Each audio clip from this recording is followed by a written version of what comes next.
Mulai pembahasan ya. Bismillahirrahmanirrahim. Wa jaa ahlul madinati yastabshirun.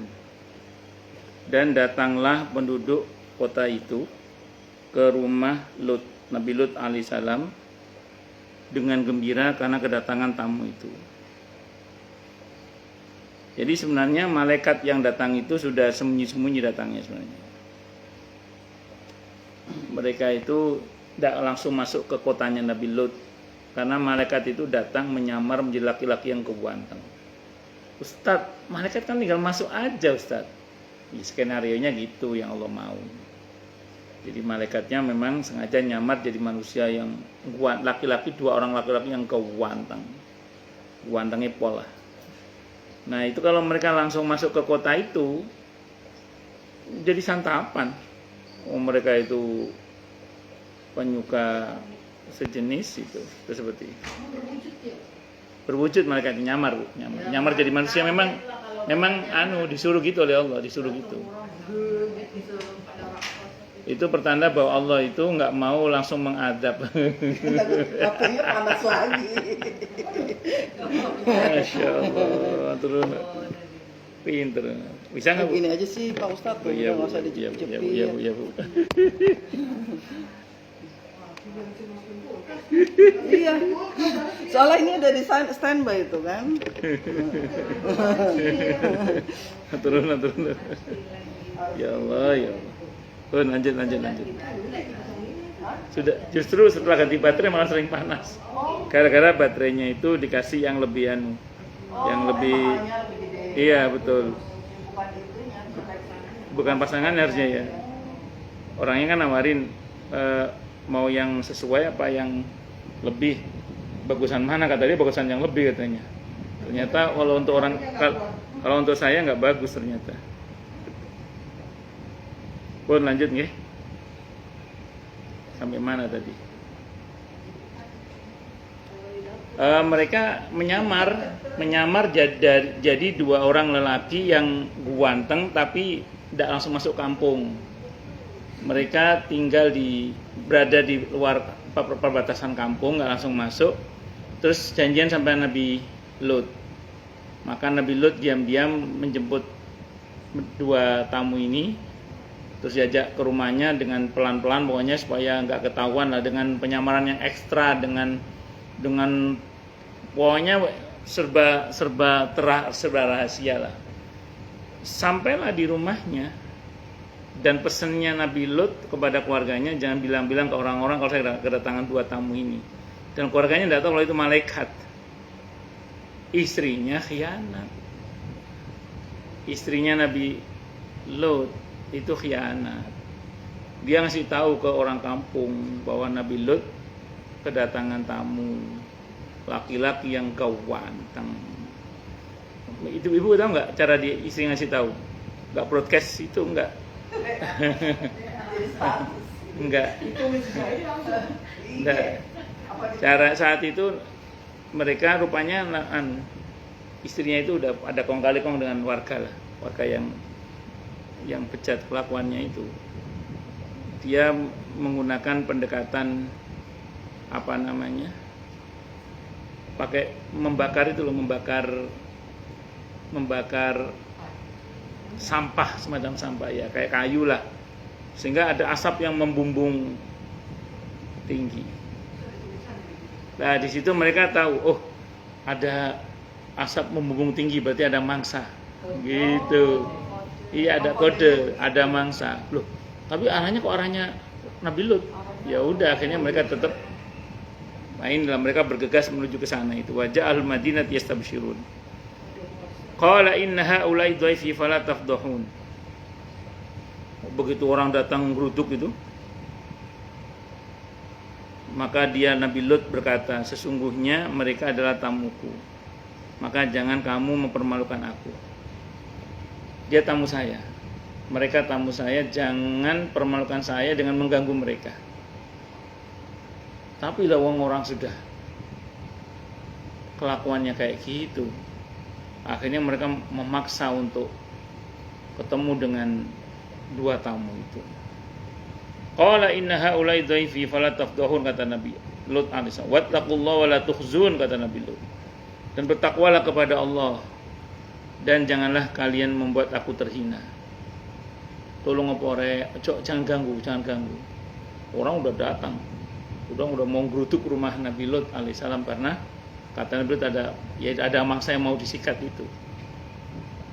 Tolong jangan bikin saya malu, tolong jangan membuat saya terhina, jangan ganggu tamu saya. Nabi Lut udah ngingetin begitu. Putri-putrinya itu Nabi Lut kan putrinya perempuan. Itu ya kebayang bagaimana kan? Orang udah gerutuk mau ya menjahati tamunya Nabi Lut itu. Qalu awalam nanhaka 'anil 'alamin. Mereka berkata, bukankah kami telah melarangmu dari melindungi manusia? Qala haula'i banati in kuntum fa'ilin.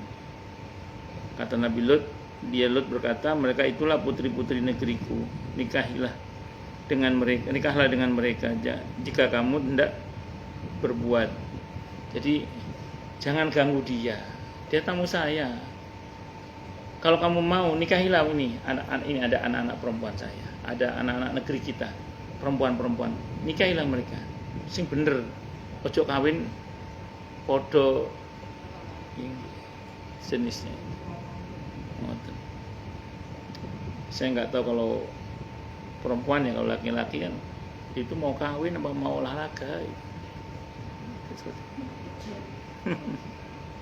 Berlanjut. Ya itulah kalau namanya kelainan, guys. Pokoknya nggak bisa berkata-kata. Kemarin digerebek di Surabaya itu ya, puluhan loh itu, bukan 1-2, puluhan, kayak semacam pesta gitu.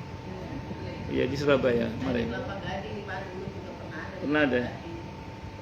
Bekasi katanya udah, di Bekasi katanya udah naik sampai 5.000.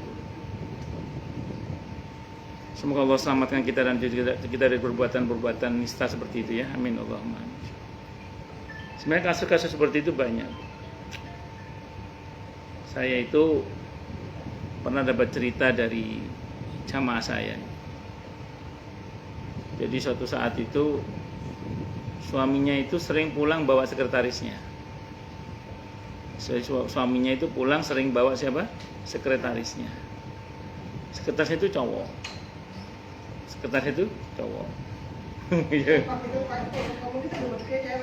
Enggak, cowok. Sekretarisnya cowok. Iya. Terus sering dibawa pulang sekretarisnya itu dengan dalih pekerjaan atau apa. Dikasih kamar sendiri. Tapi yang ganjilnya si istri itu gini, kok sering diajak, kalau di rumah sering diajak jalan, makan bareng atau apa gitu. Istrinya lama-lama kan jadi curiga gitu. Saya nggak tahu bagaimana akhirnya itu. Ya pokoknya begitulah. Enggak, karena memang saya nggak tahu pada akhirnya. Enggak. Bukan. Nauzubillah min syarri dzalik. Kalau yang satunya lagi adalah konsultasi ke saya itu. Mohon maaf sudah punya anak sebenarnya. Terus sudah saat cerita ke saya sudah 7 tahun ini istrinya nggak pernah disentuh. Ada kecurigaan jangan-jangan gitu. Itu naudzubillah min syarri dzalik. Udah punya anak padahal. Enggak, maksud saya memang itu bisa ketularannya kan bisa di fase iya. Bisa, tapi ini enggak disentuh ini. Enggak disentuh yang kedua ini enggak disentuh yang kedua. Iya. Ya sebelumnya kan ketika masih normal kali itu. Kan setelahnya mungkin bisa naudzubillah min syarri dzalik. Iya. Allahu akbar. Naudzubillahi min syarri dzalik.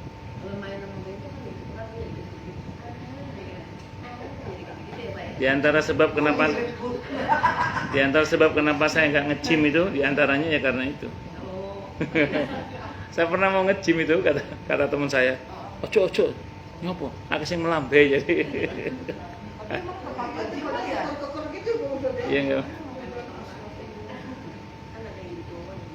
Pantes kadang yang cantik gak laku-laku, yang ganteng naksir sama yang ganteng. Naudzubillahi min syarri dzalik. Naudzubillahi min syarri dzalik. Allahu akbar. la'amruka innahum la fi sakratihim ya'mahun. Allah berfirman, demi umurmu Muhammad, sungguh mereka terombang-ambing dalam kemabukan atau kesesatan. Wis gak genah kalau bahasa sederhananya, wis gak karu-karuan, gak jelas. Karena mereka itu dalam kondisi wis moralitasnya sudah rusak, sudah susah diobati, wis pokoknya kalau tidak tumbuh dari kesadaran diri sendiri itu nggak bisa. Dan yang pasti karena pertolongan Allah Subhanahu wa taala. Yang saya ceritakan kemarin kan, saya pernah baca di media sosial itu ada orang yang pernah menjadi pelaku tindakan tersebut. Nah, dan dia mengatakan bahwa suka pada sejenis itu fakta, kata beliau. Jadi suka dengan sejenis itu fakta, ada, kata beliau. Cuman tidak semua orang menyadari bahwa itu adalah sebuah kejahatan, sehingga kemudian dia merasa ya baik-baik saja, padahal itu tidak baik. Itu seperti ini.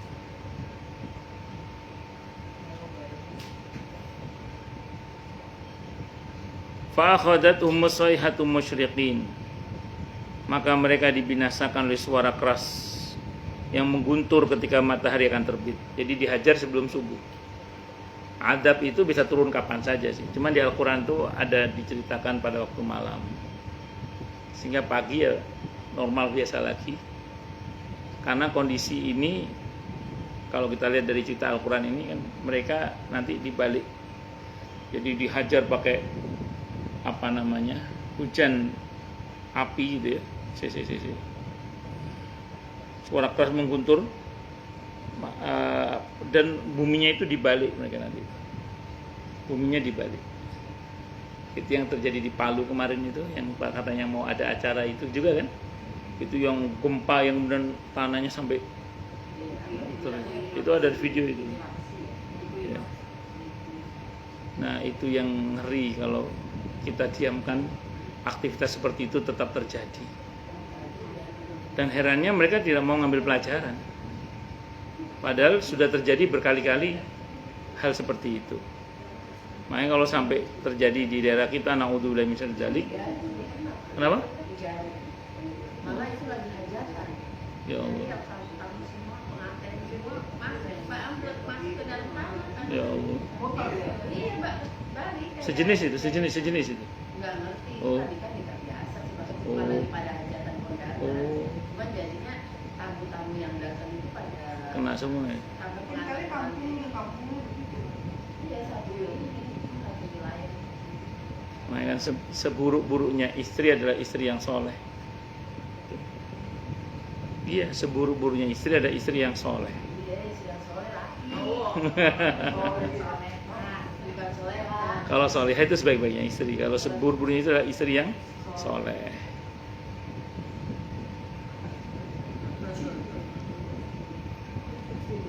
Allahu Akbar.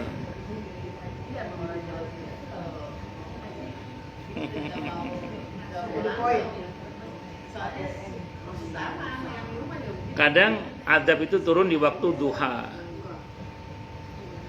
Ibu pernah baca nggak yang di Dieng itu, kampung yang hilang? Ya, ada ya di daerah Dieng dan sekitarnya itulah, kampung yang hilang itu. Itu konon juga kemaksiatan luar biasa saat itu di situ itu. Habis hilang gitu aja. Sama dengan ini, kampung yang hilang. Jadi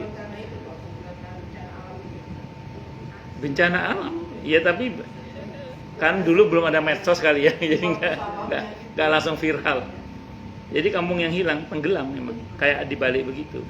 Makanya kan ada pakar geologi yang menceritakan beberapa tanah di beberapa tanah di Pulau Jawa bahkan itu tekstur tanah di atasnya itu lebih tua daripada tekstur tanah di bawahnya. Ya kan, kalau menurut teori kan umur tanah yang di bawah itu lebih tua daripada yang di atas. Ini enggak, tanah yang di atas itu lebih tua umurnya daripada tanah yang di bawah. Ya beda, ada kemungkinan dulu dibalik itu ada dari dibalik. Termasuk ini yang kejadian pada kaumnya Nabi Lut ini. Nauzubillahi minasyarri dzalik. Allahu akbar. Kadang turun di waktu duha. Kalau di waktu duha itu yang ada dalam Al-Qur'an ya. Di waktu duha itu kejadian yang di Purbalingga itu. Kan ada bukit yang di waktu duha longsor itu, yang orang kampungnya pada kena kecuali satu rumah banyak guru ngaji yang. Nah, itu jamaah saya cerita sama saya. Saya punya tanah di situ, Ustaz. Di Purbalingga itu, di tempat yang longsor saya punya tanah di situ. Itu masyarakat situ membabat hutan di bukit itu. Terus ditanami dengan tanaman yang akarnya pendek. Ya, tomat, apa buah-buahan, ya gitulah. Yang akarnya 1,5 meter. Ini enggak direboisasi dengan pohon yang akarnya panjang. Kata jamaah saya, orang situ itu Ustaz, kalau malam nggak berani tidur di situ kalau musim hujan. Artinya mereka tahu bahwa ada potensi longsor. Jadi mereka tahu sebenarnya kelakuan mereka itu akan berdampak pada longsor, itu mereka tahu. Akhirnya apa yang terjadi itu ya longsor itu. Tapi di pas waktu duha, di saat orang ada di situ. Karena kalau malam mereka nggak di situ. Dan ada satu rumah yang selamat, ternyata rumah guru ngaji, dia dengan izin Allah selamat itu. Ya, dilingkari gini, dilewati gini lah, nggak dia di Purbalingga itu. Allahu Akbar. Faja'alnaha 'aliyaha safilaha wa amtarna 'alaihim hijaratan min sijil. Setelah guntur yang menggelegar itu, maka kami jungkir balikkan negeri itu. Dan kami hujani mereka dengan batu dari tanah yang keras. Kalau menurut satu riwayat yang pernah saya baca itu, kan Nabi Lut kan tamunya akhirnya keluar kan, melihat tamunya ganteng itu kesengsem mereka itu, mau segera merangsek untuk merenggut si tamu yang 2 orang itu. Nabi Lut menghalangi kan, jangan. Kata malaikat, Lut minggir. Akhirnya jadi malaikat beneran kan, mereka ngerangsek, dikibas pakai sayapnya itu, zup, blesek itu sampai wajahnya blesek itu. Iya, wajahnya blesek itu sampai hilang penglihatan mereka. Itu kalau menurut riwayat yang pernah saya baca ya. Itu mereka masih tetap maksa. Sudah kayak gitu masih maksa. Orang tahu sendiri kalau udah syahwatan bagaimana kan. Ya akhirnya pokoknya dibuat mereka itu hancur. Tapi sebelum dihancurkan, kata malaikat sama Nabi Lut, cepat kamu dan anakmu pergi. Dan keluargamu pergi semua. Harus sudah keluar dari kampung ini sebelum subuh. Harus sudah keluar kampung ini sebelum subuh. Bergegas. Ambil bergegas sudah keluar. Kecuali istrinya. Istrinya memang dasar CS sama yang durhaka itu, dia nggak keluar. Dan dia kena adab juga. Maka bumi di daerah Nabi Lut itu diangkat oleh Allah melalui malaikat tadi itu dibalik ini. Setelah sebelumnya dihujani dengan batu yang panas. Allah. Kalau saya nggak salah, kalau buka di internet, kaum Sodom itu patungnya kan masih, bukan patungnya, konon itu kan fosil manusianya yang beraksi seperti itu masih ditemukan fosil-fosilnya itu. Ya, dengan aksi mereka yang kayak gitu, macam-macam itu. Nauzubillahi minasyarri dzalik. Pun lanjut. Inna fi dzalika laayatil lil mutawassimin. Sungguh pada demikian itu benar-benar terdapat tanda-tanda kekuasaan Allah bagi orang-orang yang perhatikan tanda-tanda. Tapi yang bagian mau ngambil pelajaran, ngantuk Bu. Banget. Mau minum kopi. Mau makan cabai. Saya pikir baru kayaknya ngantuk. Ya ternyata bener ngantuk ya.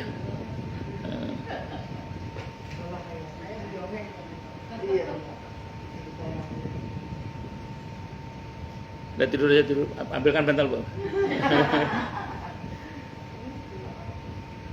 Wa innaha labisabilim muqim. Dan sungguh negeri itu benar-benar terletak di jalan yang masih tetap dilalui manusia. Kalau sekarang udah ketahuan di mana letaknya kan. Sehingga fosil-fosil manusia Sodom itu kan ketahuan itu. Terus kemudian setelah kejadian itu ternyata kampung itu kayak kampung biasa aja lagi. Karena kan dibalik posisinya, udah nggak ada apa-apa lagi. Orang lewat aja di atasnya itu. Padahal semalam telah terjadi kejadian yang sangat luar biasa. Nah, itu mirip yang saya bilang tadi di Banjarnegara, iya, yang kampung hilang itu. Kalau itu konon kemaksiatan luar biasa sih itu terus hilang, tenggelam. Ya nggak tahu ngapa di Bali saya nggak paham. Itu yang namun tahun 50-an gitu, belum ada medsos itu. Nggak viral.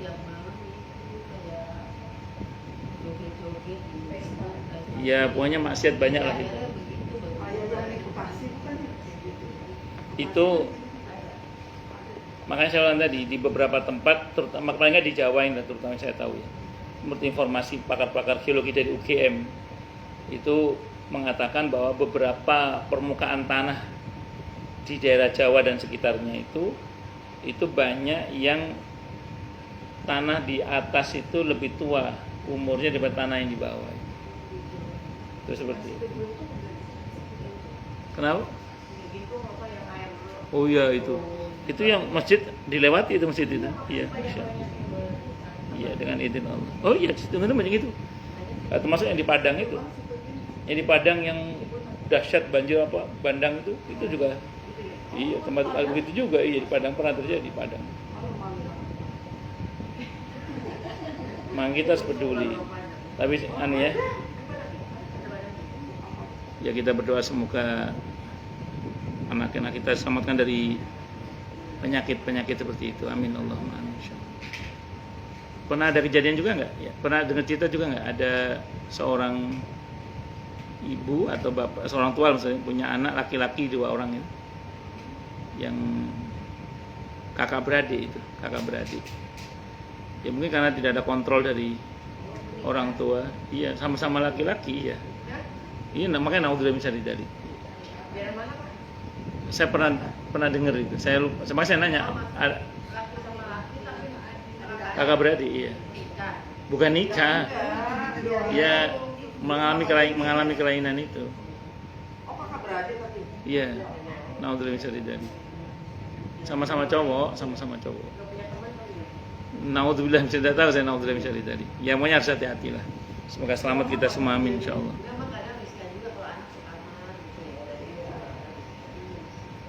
Sebenarnya nggak masalah asal ya dan terbuka gitu maksudnya. Makanya kan ada yang mengatakan nggak bagus kalau kita buatkan anak itu kamar yang semuanya di dalam. Nggak bagus. Ya harus ya supaya ada interaksi sosialnya itu. Jadi mandi ya nggak bagus katanya sih gitu. Di samping juga nggak ada duitnya juga sekarang. Tapi enggak, kalaupun ada duitnya, insya Allah semoga banyak duitnya semuanya, insya Allah barokah. Nggak bagus dengan cara begini, mesti keluar supaya ada interaksi. Kalau nggak ada interaksi, ngerinya ya ngeri aja sih. Naudzubillah min dzalik.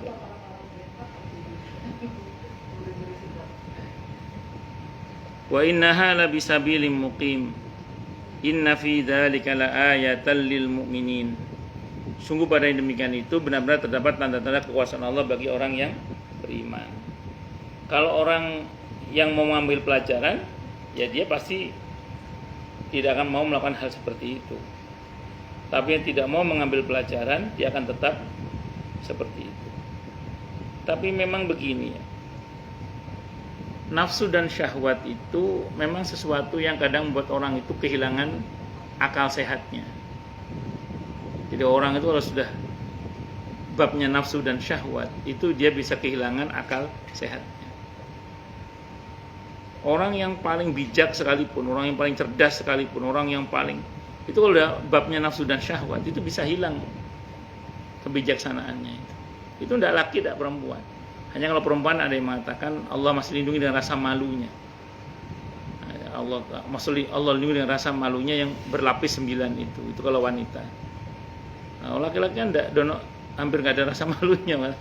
Makanya naudzubillah kalau sampai itu terjadi lost doll mereka itu kan seperti itu. Maaf ya, yang praktek sesama wanita dengan yang sama laki-laki kan lebih terbuka yang sesama laki-laki karena rasa malunya itu kan beda kan seperti itu. Di samping itu wallahu alam, sependek yang saya ketahui tapi ya. Cemburunya mereka itu karena memang orientasinya nggak normal. Cemburunya itu ngalang-ngalai cemburunya orang yang normal. Suami istri ya orang sadis itu. Cemburunya sadis. Karena carinya susah. Ya, masa Bu? Makanya gitu. Oh. Pacarnya susah. Ada sebenarnya cemburu aja jadi ngebunuh loh. Iya, banyak ya. iya, iya. Betul. Betul. Nauzubillah min syarri dzalik. Semoga Allah selamatkan kita dan anak cucu kita dari perbuatan seperti itu ya. Amin Allahumma. Perbuatan nista itu amin Allah. Di radio dengar. Jadi dia mau nikah. Iya, mungkin kan aneh. Kenapa? Dia mau nikah tuh bosan. Terus? Nah, akhirnya si cewek ini ditegur lah sama yang sesama jenisnya itu. Katanya kamu batalin pernikahan gitu. Nah, akhirnya yang si cowoknya ini, si ceweknya bilang sama yang pasangannya, kamu milih aku apa dia? Dia aku milih dia katanya. Iya, akhirnya itu jadi nikah. Ya Allah. Hah? Iya, terus dia yang calon pengantinnya bilang ke ceweknya, kamu pilih aku apa? Jadi si ceweknya udah ditegur sama yang sama jenisnya itu. Anaknya itu anaknya Regi Rawalata tuh yang disahkan itu akhirnya kan mensahkan dirinya perempuan kan. Oh. Kalau di radio sebut saja saya L.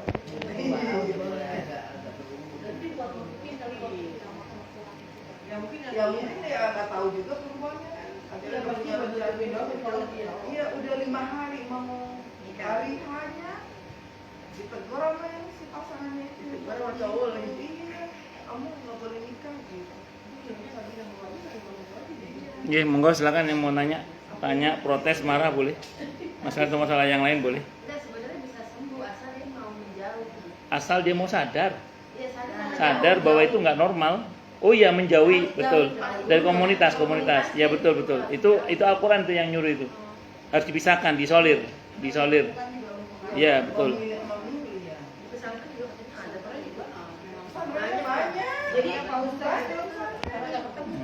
Ustaz itu cerita yang masalah di Trans 7 itu bahasa dengan itu enggak. Iya. Jadi ada yang beragama ya di diskusi lah teman kuliah. Dia komennya gitu. Enggak bisa lihat kalau ngomong salah. Jadi kan kesan itu dia nyalain agama Islam gitu. Dia nggak tahu dalamnya Islam udah gitu ya kalau Enggak, sebenarnya cara pembawaannya aja salah sih. Harusnya nggak usah nyebutin nama pesantrennya, nggak usah sebut. Terus yang kedua, caranya agak bercanda-bercanda. Jadi kayaknya agama jadi ngelecehin tapi di pesantren memang banyak kayak gitu. Ya kayak gue jojo iya, makanya itu harusnya juga jongkok gitu juga ya sama pesantren ada di keraton itu kan juga orang jongkok gitu. Itu si Sahara ngakunya dari Lirboyo tuh dari Sahara Mujahidin Pak. Iya. Oh. Itu kan ngakunya katanya dia pernah nyantri di Lirboyo si Sahara. Saya mau terangkan. Betul, tidak salah. Di pesantren juga ada. Tidak salah. Memang ada. Cuman aturan pesantren tetap melarang. Jadi kalaupun itu ada, itu pasti sembunyi-sembunyi. Kalau ketahuan tetap ditindak, bahkan bisa berujung pada pengusiran. Makanya gini Bu, ini rumus ya. Itulah kenapa di pesantren, santri itu diberi aktivitas yang banyak. Supaya energinya teralihkan kepada aktivitas itu dan tidak menghayalkan yang macam-macam. Ini saya tahadus bin ni'am ya, saya bicara nikmat Allah. Semoga Allah jaga semuanya tapi. Kan anak saya kan nyantri di Al Hasan ini, yang pondok modern itu. Dulu saya awalnya iskal ya, iskal pondok kok banyak olahraganya. Olahraga itu tiap hari, sore terutama, olahraga, terus aktivitas, ya drama atau macam-macam itu pelampiasan emosi itu banyak di pesantren itu, termasuk puisi, drama atau apa, pencak silat atau apa, olahraga banyak itu. Makanya anak saya itu kan, masya Allah, alhamdulillah kan gagah gitu, masuk pesantren kelempeng, keluar ini. Rupanya saya baru Saya baru setelah saya besar ini, dan kenapa dulu saya di pondok juga aktivitasnya juga banyak. Rupanya itu bagian dari mengalihkan hasrat yang tidak jelas itu. Orang kalau sering nganggur, pikiran kemana-mana. Ya, sehingga tapi kalau dialihkan ke aktivitas yang seperti itu, apalagi anak muda, dia nggak kemana-mana, dia fokusnya pada fisik itu. Itu saya baru ngehit, sampai untuk kesehatan ternyata ke situ arahnya itu. Masya Allah, alhamdulillah, masya Allah, ini Al Hasan kan sudah hampir 20 tahun pesantrennya. Hingga detik ini, saya sebagai wali santri, itu saya belum pernah ada kasus santri yang mengalami itu seperti itu, ya. Ya, pertama itu yang saya tahu. Jadi saya ulang, mungkin ada memang mungkin kasus itu di beberapa pesantren. Tapi sependek yang saya tahu itu dilarang, dan kalau ketahuan tentu tindak. Salah satunya kan yang di Padang itu, yang ada satu pesantren, maaf, labelnya sih label yang bukan label NO, yang non NO lah saya nggak sebut. Kalau kan sering yang dituliskan yang label non NO, yang non NO ini saya nggak sebut karena lagi online tidak enak. Itu ustadznya malah kan, ya cuman kan tidak diviralkan. Iya, ini ya. Tapi intinya itu. Iya. Saya matikan ya.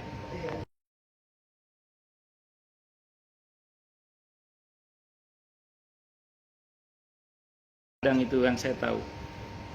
Udah stop jangan ngomong, sudah saya nyalakan lagi ini. Nah, tapi maksud saya itu bisa terjadi pada semua gitu. Bahkan mohon maaf, itu juga terjadi di agama sebelah. Itu jangan dikira biara itu terus aman. Nah, jangan dikira. Iya. Ya saya cuman kan diekspos apa tidak gitu aja masalahnya. Artinya gini. Kalau perkara nafsu dan syahwat itu bisa terjadi pada siapa saja, apapun agamanya, di dalam maupun di luar pesantren. Itu aja sebenarnya rumus yang satu. Nah, yang kedua, tapi aturan pesantren tetap melarang. Kalau ketahuan ditindak, yang saya tahu bahkan dikeluarkan. Kalau ketahuan itu satu. Kemudian yang kedua mengenai Ibu Waradilat Trans 7. Trans 7 itu udah sering membuat sebenarnya itu bukan berita, itu kategorinya infotainment. Saya kemarin ya, jadi PH Sandika itu menyatakan itu kriterianya infotainment. Orang-orang jurnalis sudah pada ngomong, ini bukan produk jurnalistik, bukan. Kalau itu produk jurnalistik kita hormati, kan dia memberitakan berarti kan. Masalahnya dia tidak memenuhi kriteria jurnalistik. Karena kalau jurnalistik mestinya informasi itu dari dua pihak. Itu harus. Jadi yang menentang sama yang ditentang itu harus diberitakan semua. Yang terjadi tidak kan? Oke, satu dulu. Berarti itu bukan produk jurnalistik. Tapi itu pihak Sandika yang ngomong ada di medsos itu, saya lihat langsung maksud saya, yang mengatakan ya ini kriterianya adalah infotainment. Karena dia ini Sandika ini kan yang produksi infotainment kabar-kabari juga di antara, kalau saya nggak salah itu ada di medsos yang ngomong gitu. Nah, satu, yang kedua, kalau mengenai Trans 7 melalui PH yang ini menghujat habis amaliyah warga Nahdien, itu dari lama sudah, dan kita tidak pernah protes. Orang-orang NU nggak pernah protes, warga Nahdien nggak pernah protes. Kenapa? Yang nyatanya memang ada pendapat yang begitu, ada pendapat yang begini, mau diapain lagi? Tahu nggak yang marah pertama kali siapa sebenarnya gara-gara kasus itu? Himasal. Itu sebelum NU yang marah, Himasal yang marah. Siapa Himasal itu? Himpunan Alumni Santri Lirboyo. Kenapa? Karena dalam berita itu dia mencatut sang kiai tanpa diblur karena unsensor kan. Nah, dan sudah begitu dinarasikan buruk, di mana sang kiai tidak sesuai dengan narasi itu. Narasinya apa? Memperkaya diri dengan amplop. Omset Lirboyo itu tiap bulan 25, perputaran uang di Lirboyo tiap bulan itu 25 miliar. Kalau kiai mau memperkaya dari amplop, nggak mungkin. Satu, tahu nggak isi amplopnya santri berapa? Saya pernah lihat dengan mata kepala saya sendiri, ada yang 10.000, 5.000, 20.000. Jangan bayangkan amplopnya santri itu seperti amplopnya politisi kalau sowan ke kiai. Politisi aja kadang juga nggak banyak ngasihnya. Bisa dipahami ya? Nah itu atau cek 3M yang abal-abal itu.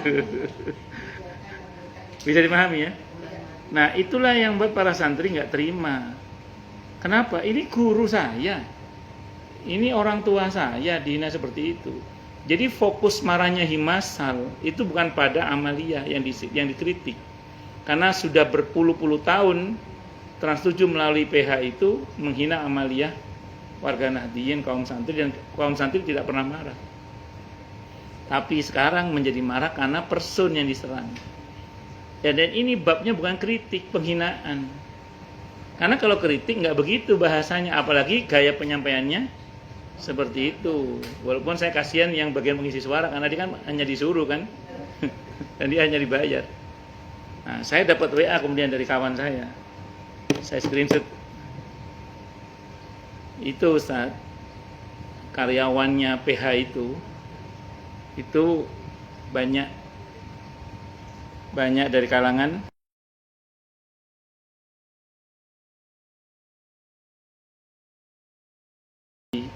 Masjid Al-Akbar PWI tadinya, terus sekarang pindah masjid. Dan ternyata begitu diselidik kan ternyata betul kan isinya orang-orang itu semua kan, yang di acara itu yang bikin. Kan diusut betul konsepnya dari siapa ini, siapa yang punya konsep ini, siapa yang punya ide ini. Ternyata orang-orang itu seperti itu. Nah itulah yang buat para santri itu marah. Nah, kenapa NU kok ikut marah? Karena kiai yang dimaksud itu adalah satu tokoh NU. Nah, terus ikutan marah anak-anak muda sampai kebablasan marahnya. Transmat disegel. termasuk teriak gorok-gorok itu udah berlebihan itu. Itu udah salah itu. Saya kira itu. Tapi perihal marahnya Himasal itu elegan, dan Himasal itu himpunan alumni Lirboyo itu elegan marahnya. Elegan marahnya bagus. Ketika ketemu sama pihak Trans 7 dia omongnya bagus. Tidak memaki-maki, ilmiah sekali. Dan mereka sangat profesional. Karena memang tokoh-tokoh yang cukup diperhitungkan. Itu seperti itu. Ya, yang agak marah-marah kan anak-anak muda yang berikutnya itu. Entah itu sebagian mungkin asli, tapi sebagian kan mungkin juga tunggangan juga kan. Tahu sendiri negeri ini, kalau ada keributan pasti ada yang nunggang ya. Itu seperti itu. Iya. Dan ya biasa di negeri ini kan kalau ada sesuatu yang rame untuk ya itu maksud saya itu. Biasanya ada yang dialihkan biasanya.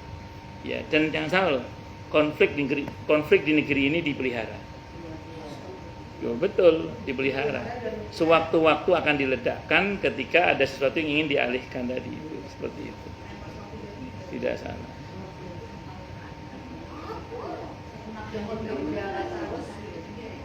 Oke, silakan yang mau tanya, protes, marah boleh silakan.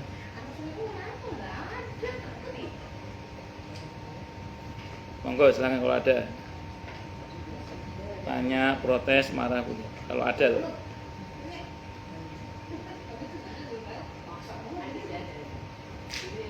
Oke. Apakah kejadian-kejadian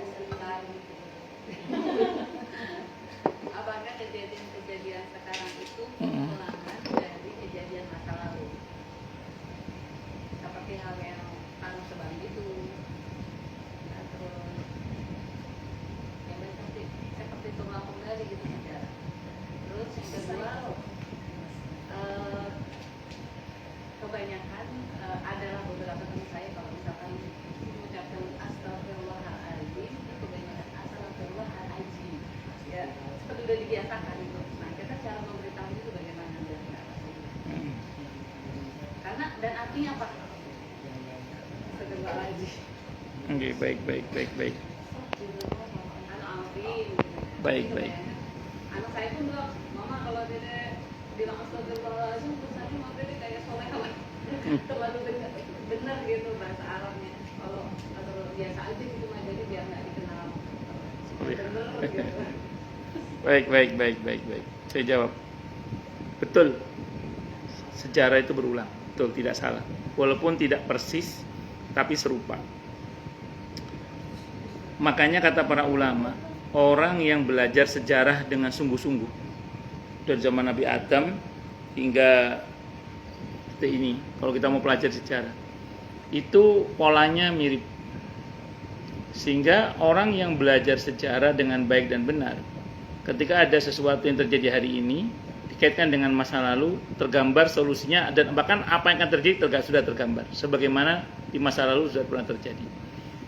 Ketika Abu Jahal kepalanya ditenteng oleh Abdullah bin Mas'ud radhiyallahu anhu dalam perang Badar, kan Abdullah bin Mas'ud lompat ke atas kepalanya Abu Jahal, kupingnya diiris, gara-gara dulu kupingnya Abdullah bin Mas'ud pernah diiris oleh Abu Jahal, terus digorok kan kepalanya, tenteng ke hadapan Nabi kita Muhammad SAW. Apa kata Nabi? Aukamakal, ini Fir'aun hadhi zaman.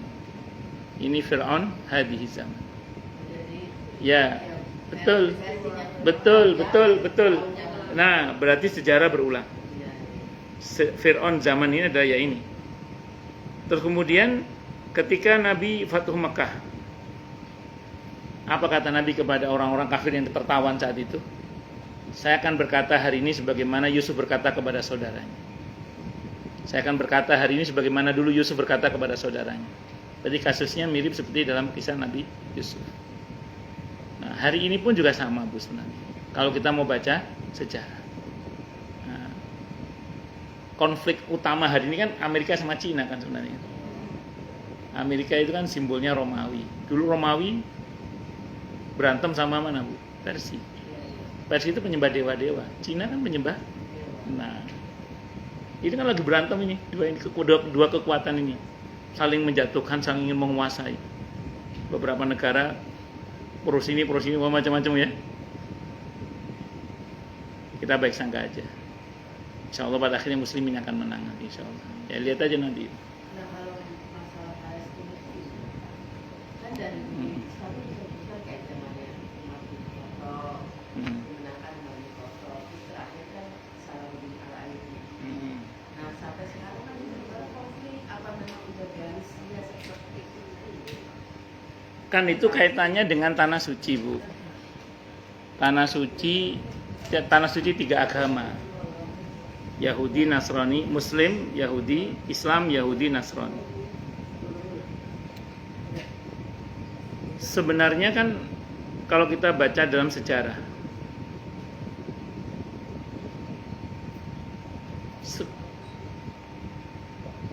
orang-orang ketika muslimin yang menguasai Masjidil Aqsa itu sekitarnya damai. Kita mulai dari masa Sayyidina Umar ya. Ketika Sayyidina Umar menguasai Masjidil Aqsa itu muslimin damai. Bukan muslimin, penduduk damai, seluruh damai. Dan sejak Sayyidina Umar itu hingga akhirnya jatuh ke tangan pasukan salib, itu setelah sekian abad. Artinya sejarah mencatat muslimin menguasai Masjidil Aqsa itu berabad-abad. Setelah itu dikuasai oleh pasukan salib. Itu nggak sampai seabad. Dikuasai muslimin lagi di zaman Salahuddin Al-Ayyubi rahimahullah. Muslimin menguasainya berabad-abad lagi itu. Terus setelah Turki Utsmani jatuh dikuasai lagi oleh sekarang Yahudi. Kalau kita mau bicara ulangan sejarah, ini kan dari tahun 48 ya kalau nggak salah ya.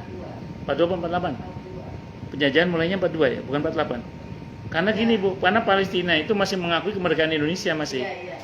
Jadi waktu Palestina itu kan perang dunia. Terus? Nah kan Inggris sebenarnya belum terjadi konfliknya belum, cuma Inggris menyuruh orang-orang yang itu kan suruh pilih mau tinggal di awalnya kan kayak di Swedia apa di mana, tapi kan dia mintanya di Palestina itu. Tapi memang kan waktu baru pindah kan belum terjadi masalah. Ya. Baru mulai masalahnya setelah udah lama. Ya 48 itulah ya. Iya gitu. Jadi kalau kita tarik sekarang kan belum seabad tuh. Iya. belum seabad ya. Mudah-mudahan nggak sampai seabad lah. Mudah-mudahan segera bebas, ya. Segera bebas dikuasai oleh kaum muslimin dan berdamai kembali. Amin Allahumma amin insyaallah. Saya kira itu sih. Jadi kalau kita baca pengulangan sejarah tidak lama sih insyaallah. Kita sabar aja. Dan muslimin kan masih terus berjuang. Ya sebenarnya Pak, negara yang tadinya mendukung Israel itu sebenarnya memang nggak kelihatan seolah-olah ya, kalau orang pertolongan Allah seolah-olah maunya kelihatan bikin meteor kayak apa kan pengennya gitu ya kalau kayak, tapi sebenarnya kan proses. Jadi yang tadinya kayak Prancis, Inggris, pokoknya negara Eropa yang mendukung Israel itu lama-lama mereka sendiri merasa negaranya juga ekonominya berdampak. Iya betul. Inggris aja kan. Jadi kan artinya rakyat itu juga pada demo juga Iya, pada iya. gemes, tolong dong buktikan rakyat. Iya. Nggak jadi selesai ini. Iya betul. Akhirnya kan lama-lama tuh pemimpinnya juga jadi pusing antara rakyat sama Israel, jadi Iya. mereka juga Ya. pusing gitu. Ada ibu Yang saya di Swiss. iya itu terdampak juga. Kan Swiss. kalau Swiss kan negara Pak itu ada mereka nggak ikut-ikutan. Oh. Mereka kan Pak apa gambarnya palak merah itu loh. Oke. Apa dia netral, negara netral, kalau di tapi tetap netral-netralnya tetap ya pokoknya Eropa lah gitu. Ya, nanti Allah punya cara sendiri lah. Iya, jadi Tapi sebenarnya gini Bu, kalau di intern mereka kaum bangsa monyet itu mereka itu kan sebenarnya sudah dalam ketakutan yang luar biasa. iya jadi sebenarnya ekonomi Mereka kan beraninya hanya perang kan, iya. perang jarak jauh. Kalau perang darat mereka terkencing-kencing, Ya, ini nggak berani. dampaknya ada kayak ke emas naik kan, gara-garanya kan si Rusia ini kan perang dengan Ukraina. Hmm. Nah kan negara sekutu Amerika itu kan yang kayak Prancis apa, nah kan si Putin itu nyimpen uang ada di Inggris, ada di Swiss termasuk juga, ada di Amerika. Itu kan disuruh bekukan. Kan akhirnya kan kesel dong si Putin, uangnya nggak bisa diambil. Akhirnya dia belilah emas. Gue nggak mau bagi beli dolar istilahnya gitu. Kalau dolar bisa dibakar, bisa kayak dibekukan. Akhirnya dia beli emas, itulah yang bikin emas jadi teh. Kerjaannya Putin itu. Iya. Tapi gara-garanya gitu ya. Makanya sekarang nih ya, walaupun memang kita ala bulan jauh ya, kita simpulnya nggak pernah, tapi kita ya kena dampaknya dari harga-harga mahal, pangan, gitu. Itu karena kita ikut pasar dunia. Iya. Kalau kita nggak ikut pasar dunia, kita nggak akan terpengaruh sebenarnya. Makanya kan Bu, pasar-pasar tradisional itu kan coba untuk dimatikan. Karena pasar tradisional tidak bisa dikontrol oleh pasar dunia. Tapi kalau mall, minimarket dan seterusnya, udah kena pasar dunia udah itu. Makanya selagi kita masih berdikari, masih bisa punya kemandirian termasuk dalam pasar, maka selama itu Indonesia masih aman, insya Allah. Jadi kalau sudah semuanya di-mall-kan, semuanya di minimarket kan, sudah kita kena penjajahan pasar dunia. Online termasuk karena kan kena sistem dia, kena sistem. Tapi kembali pada pedagangnya masing-masing sih. Kan sekarang orang yang dagang di marketplace ngeluh kena potongan sejak Bu Sri Mulyani pidato soal itu. Gak tahu nih Pak Menteri Purbayanya sekarang kan 13T. Tapi itu yang 270T gimana kabarnya? Coba dibawa ke sini. pelan-pelan Bu, pelan-pelan. Jadi kan baru berapa belum lama. Pelan-pelan. Ya mudah-mudahan aja lah ini ada itu yang terang. Mudah-mudahan. Mudah-mudahan. Doa yang kita panjang. Mudah-mudahan. Amin Allahumma amin insyaallah mudah-mudahan. Baik, ada lagi mungkin silakan kalau ada. Oh iya, astagfirullahaladzim. Wah, kok bisa ngalih ke sana tadi? Pengulangan sejarah. Kalau astagfirullahaladzim itu artinya aku mohon ampun kepada Allah yang Maha Agung. Kalau dia ajim gitu ya. Ya, astagfirullahaladzim gitu, ajim gitu.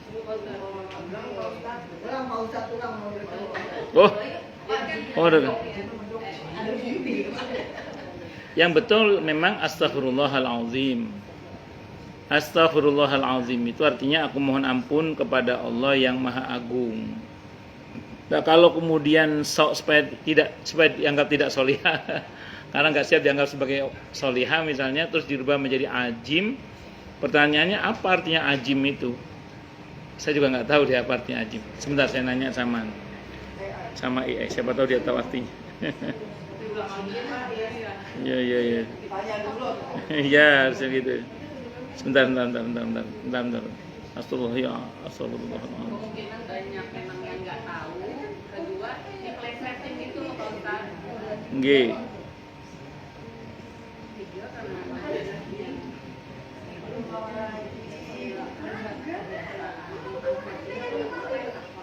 Yang mana lu? Orang Jawa ya. Jawa itu suka aja. Apa tadi?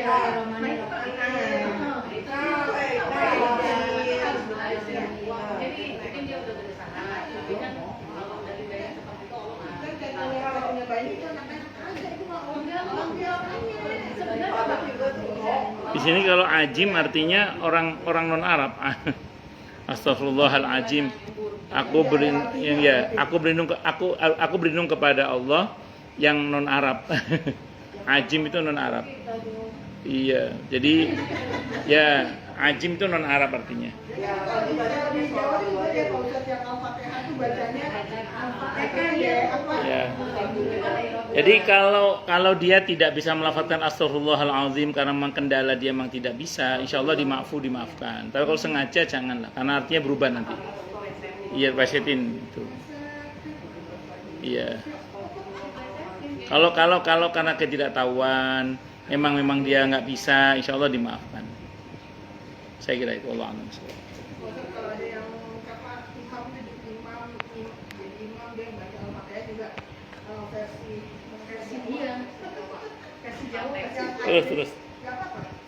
Gini, Kan suka berubah ya? udah gini. Kalau tidak ada lagi kecuali dia, yang bisa cuma dia dengan cara yang pas-pasan itu, tetap sah sholatnya insya Allah. Tapi kalau ada yang lebih baik dan sengaja yang maju yang tidak baik, maka sebagian ulama berpendapat bisa batal itu. Sholatnya batal, makmumnya batal, makmumnya. Kalau untuk dianya sah, tetap mau dia bisanya itu. Cuman makmumnya batal. Kalau dia tahu ada yang sah, ada yang fasih, tapi yang fasih malah jadi makmum. Ya. Tapi yang bisa ada yang matan bisa sampai batal. Tapi saya ikut pendapat yang begini. Kenapa? Iya. Nah, kalau berlaku lain lagi nanti. Kan gini. Saya urut ya. Kalau dia ada yang lebih baik bacaan Qur'annya, yang baik bacaan Qur'annya nggak mau jadi imam, akhirnya jadi imam tetap yang baik, yang jelek bacaannya ini, maka yang baik bacaannya ini batal sholatnya. Kalau dia dengan sengaja bermakmum dengan cara begitu. Tapi kalau dia belagu, nggak mau diganti, sehingga yang ahli Quran resesif, dia yang maju, insya Allah yang ini masih tetap sah, insya Allah. Kenapa? Karena dia bukan tidak mau, tapi tidak boleh jadi imam yang bagus Qurannya, ini bacaan Qurannya. Yang jelek bacaannya ngeyel, belagu tadi itu yang ya tetap sah karena kan dia belagu. Yang ini yang makmumnya sah maksudnya.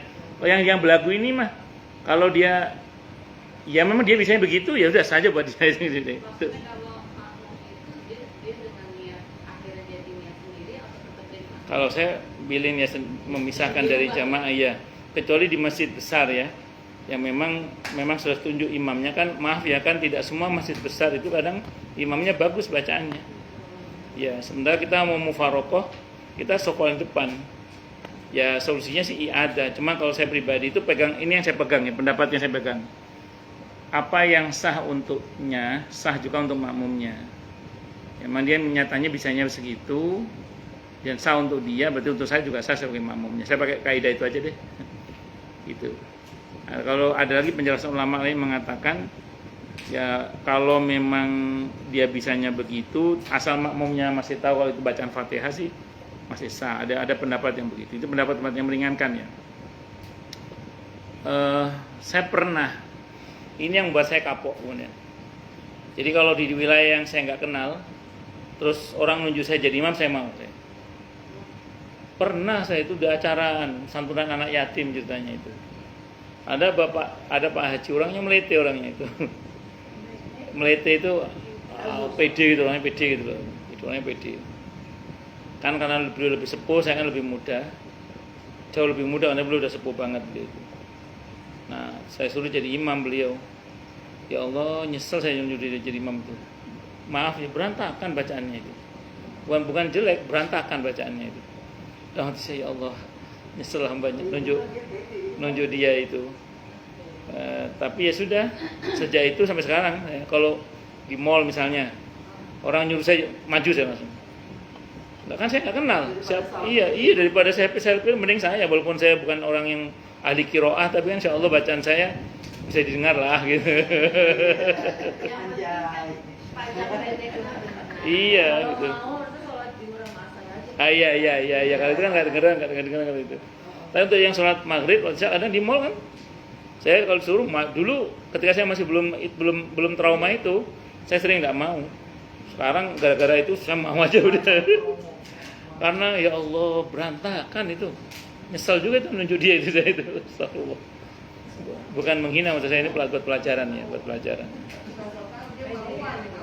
kan dia pede, makanya maju disuruh. Iya, harusnya kan kalau dia merasa tidak mampu jangan mau gitu. Ya apa? Tua. Ya. Dia menang sombong ke saya dia. Saya pakai peci haji. Dia begini saya. Sudah pakai peci haji, sudah haji. Belum, Pak. Oh, betul. Misalnya begitu. Iya, bener. Saat itu saya belum haji saat itu. Sama hati saya asem. Bukannya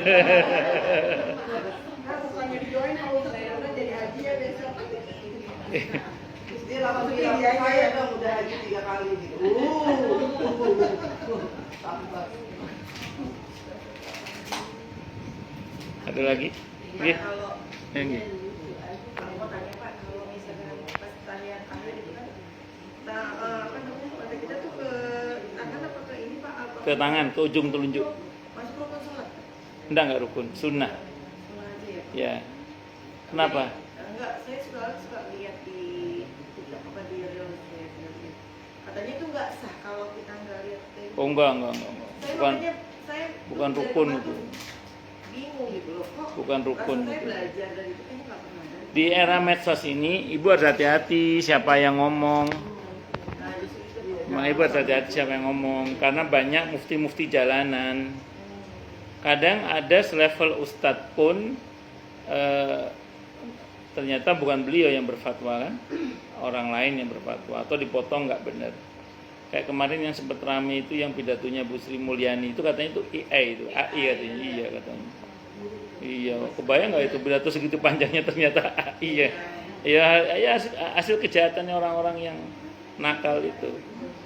Nah, kan sekarang tinggal suara ustadz siapa dipelajari, tinggal kemudian ditiru oleh AI kan bisa. Iya, Makanya hati-hati aja.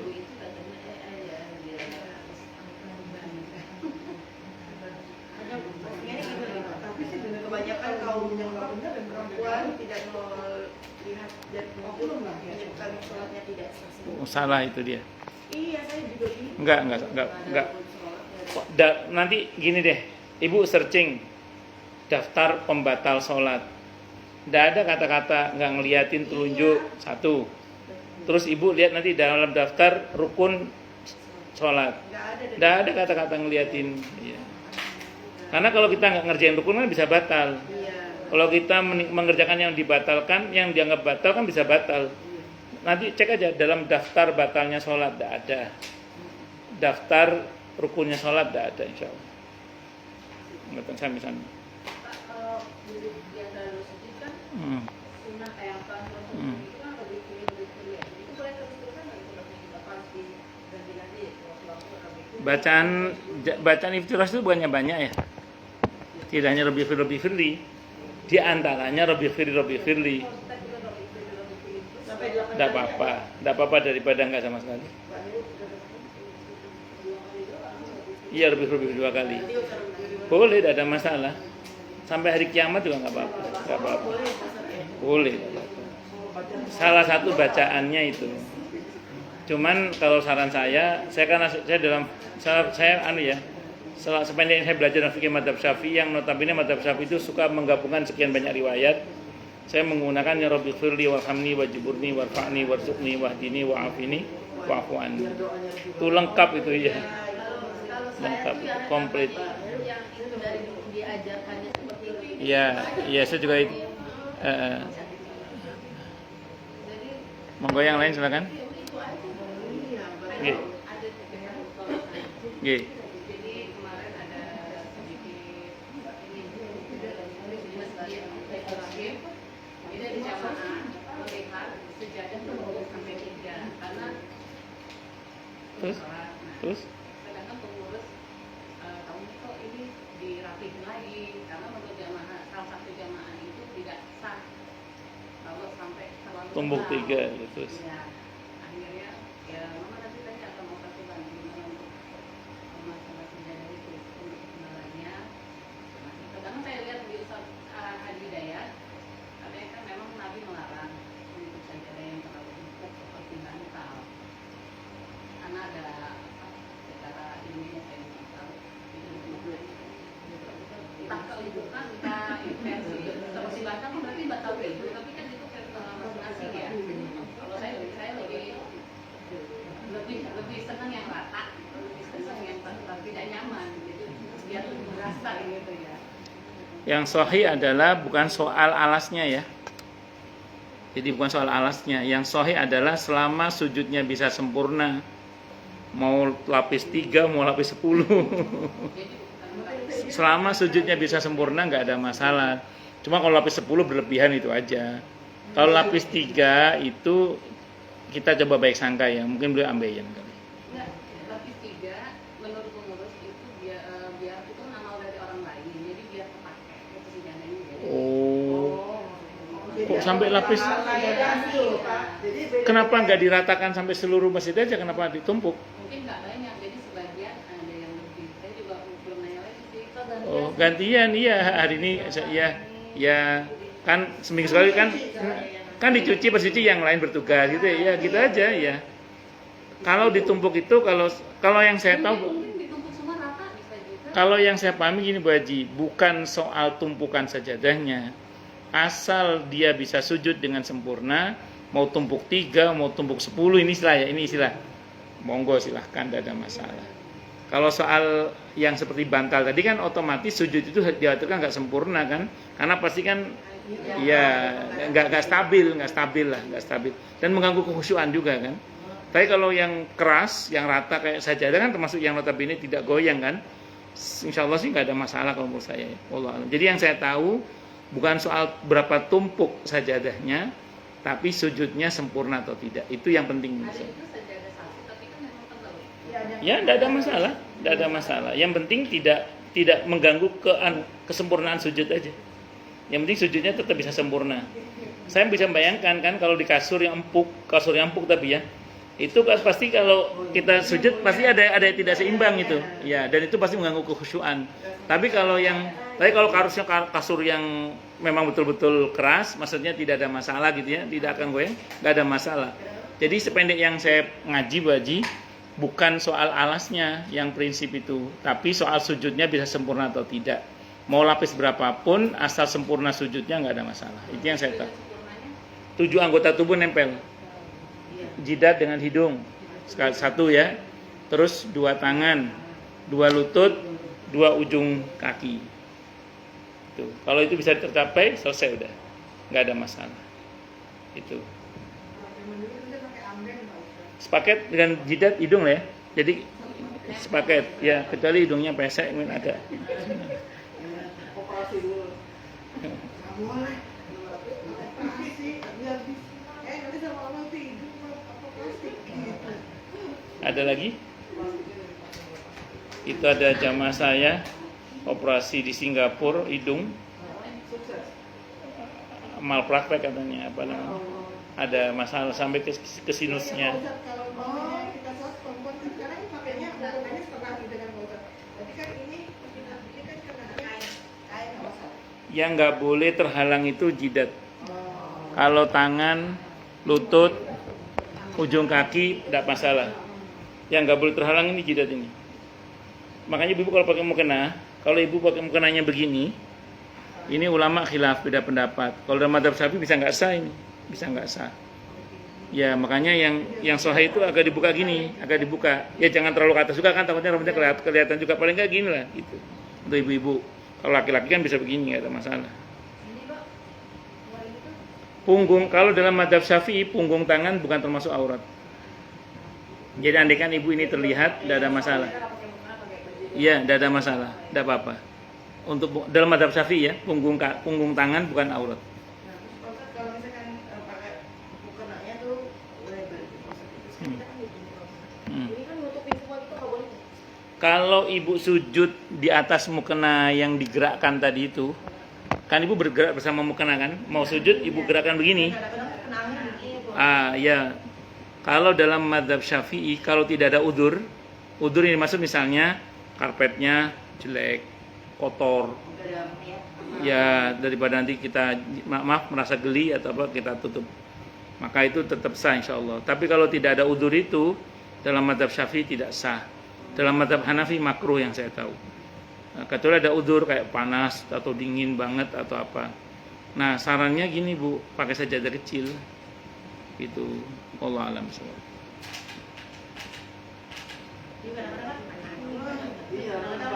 Gak ada niat sujudnya di atas si mukena itu. Nah, ya itu bisa batal. Kalau nggak ada udur bisa batal. Kalau tidak ada udur, ya. Kalau ada udur, ya tidak apa-apa. Semoga dimaafkan oleh Allah. Ada lagi? Atau ada lagi itu cukup? Cukup dulu ya. Kita tutup dengan hamdalah. Alhamdulillahirabbil alamin. Semoga kajian kita bisa bermanfaat, mubarakah fid dini wa dunya wal akhirah untuk kita, keluarga kita dan seluruh umat Islam semuanya, dan mudah-mudahan kita semua dijadikan oleh Allah sebagai orang-orang yang sukses dunia akhirat, selamat dunia akhirat, bahagia dunia akhirat, dan dipermudah urusan kita oleh Allah fid dini wa dunya wal akhirah. Semoga Allah limpahkan hidayah selalu untuk kita. Semoga Allah tingkatkan selalu hidayah untuk kita, dan semoga Allah berikan hidayah untuk siapapun yang melihat kita. Subhanakallahumma bihamdika asyhadu an la ilaha illa anta astaghfiruka wa atubu ilaik. Sallallahu alaihi Muhammad wa ala alihi wasallam. Saya mohon maaf. Wassalamualaikum warahmatullahi wabarakatuh. Aman bu, nggak mati. Masya Allah berkat kipas ini. Alhamdulillah.